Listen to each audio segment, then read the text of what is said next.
Quand il y a du vent, gardez les ceintures attachées, les téléphones portables, éteints en mode avion s'il vous plaît. Et devant vous, vous avez les consignes à lire et voilà. Vous avez des questions? Non, pas de questions? C'est bon. On est parti alors. Avec ses 9 passagers à bord, ce Twin Otter est complet. Dans 30 minutes, cet avion se posera sur la piste d'atterrissage en exploitation de transport public la plus courte de France, 600 mètres de long et 16 mètres de large.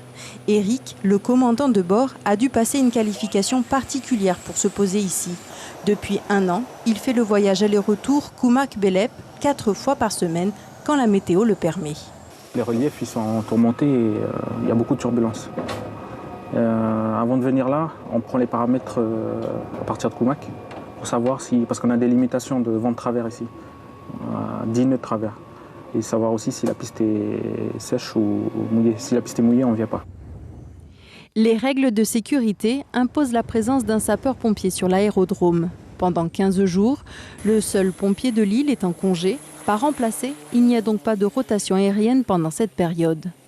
Au vu de cette situation, le corps médical doit s'organiser.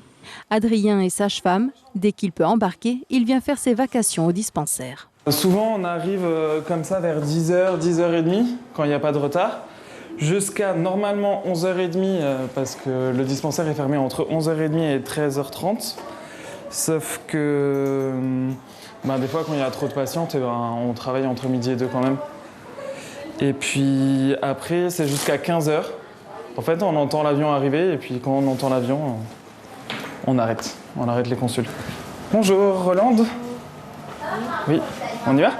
Rolande est enceinte de 8 mois. Aujourd'hui, elle doit organiser son départ pour accoucher sur la Grande Terre. Il y a les médecins, infirmiers, oui. Les dentistes, ils arrivent mardi. Kiné aussi, ils arrivent par avion, oui, jeudi. Assistance sociale, oui, c'est bon. Donc quand le transport va, tout va? Voilà, tout va bien, mais s'il n'y a pas, il n'y a pas. Quelques kilomètres plus bas, au quai, c'est le jour des arrivages. Chaque premier jeudi du mois, le Belema Nenema vient livrer les denrées alimentaires et les matériaux. En une matinée, la barge sera déchargée, puis re-remplie. Mais souvent, on repart avec des fûts vides, donc pratiquement rien, quoi. Au niveau poids, on n'a pas grand-chose. Donc c'est un peu juste pour la navigation, surtout quand on a le temps qui fait là en ce moment. Et là-dedans, c'est du poisson. Là, c'est plus la saison des tazas. Mais les gens de Belep, c'est des grands pêcheurs, donc il y a toujours du poisson chez eux. Dans les magasins, on s'affaire à ranger les nouveaux stocks et ils sont conséquents, mais c'est pour une bonne raison.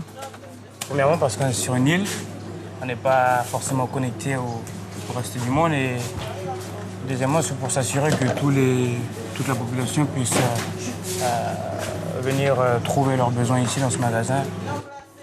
Dans quelques jours, à cause des restrictions budgétaires des institutions, les rotations aériennes et maritimes vont diminuer. Le Seabreeze, ce bateau spécialisé dans le transport de personnes, peut embarquer 120 passagers. Il ne fera plus que 6 voyages par mois au lieu de 8. Ce matin-là, 65 Belema embarquent pour 4 heures de navigation à destination de Koumak.